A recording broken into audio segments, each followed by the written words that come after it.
Gwalior crime branch और मुरार थाना police ने एक ऐसे गिरोह को गिरफ्तार किया जो लोगों को जादू दिखाकर पैसे डबल करने का झांसा देकर ठग लेता था।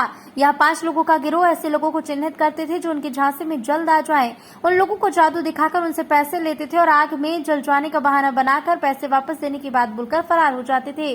गिरोह ने 5 लोगों से 11 लाख रुपए ठगी करने की वारदात कबूल की है। पुलिस ने इस करामात को दिखाने वाले को सामान जब्त कर आरोपी से पूछताछ कर रही है। ये क्राइम ब्रांच ने आज एक बड़ा अच्छा काम किया है। एडिशनल एसपी राजेश नंदोतिया और हमारे एएसपी ऋषि मीणा, डीएसपी रत्नेश तोमर और बाकी पूरी क्राइम टीम ने एक गिरोह को पकड़ा है जो कि भोले भाले ग्रामीणों को और कुछ शहर के लोगों को नोट डबल करने के बहाने ठग रहे थे। और अभी जो प्रारंभिक जानकारी मिली है इसके मुताबिक इन्होंने 25 से 30 लाख रुपए की ठगी कर चुकी है और उससे उन्होंने ट्रैक्टर खरीदा है, कुछ प्रॉपर्टी बनाई है। जो इनका मोडस ऑपरेंडी था, जो अपराध करने का तरीका था, वो पहले फरियादी को या अपने ग्राहक को फंसा के और एक नोट के ऊपर एक दूसरा नोट जो कागज का प्लेन कागज रहता था उसको रख के केमिकल लगा के और उसको गर्म करते थे और हाथ की सफाई से नीचे का नोट ऊपर और ऊपर का नीचे कर देते थे। तो सामने वाले को लगता था कि उसका जो सफ़ेद कागज है वो नोट में कन्वर्ट हो गया है और जब उसे विश्वास हो जाता था तो उससे बड़ी मात्रा में राशि प्राप्त करके और उस पर केमिकल लगा के उसको गर्म करते थे और फिर बोलते थे कि नोटों में आग लग गई।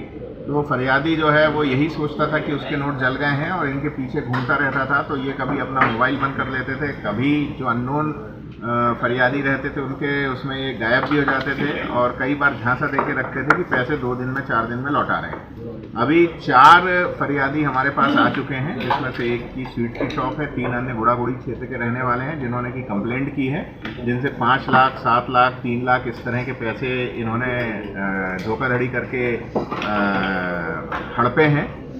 इन 5 को अभी गिरफ्तार करके माननीय न्यायालय में प्रस्तुत किया जा रहा है और मुझे उम्मीद है कि जब ये न्यूज़ बाहर जाएगी, इस तरह की घटना हुई है, तो संभवतः कुछ और फरियादी भी हमारे पास आने चाहिए। ये जो आरोपीगण हैं ये बिलौआ थाना क्षेत्र के रहने वाले हैं। इसमें से 2 लोगों का क्रिमिनल रिकॉर्ड भी है।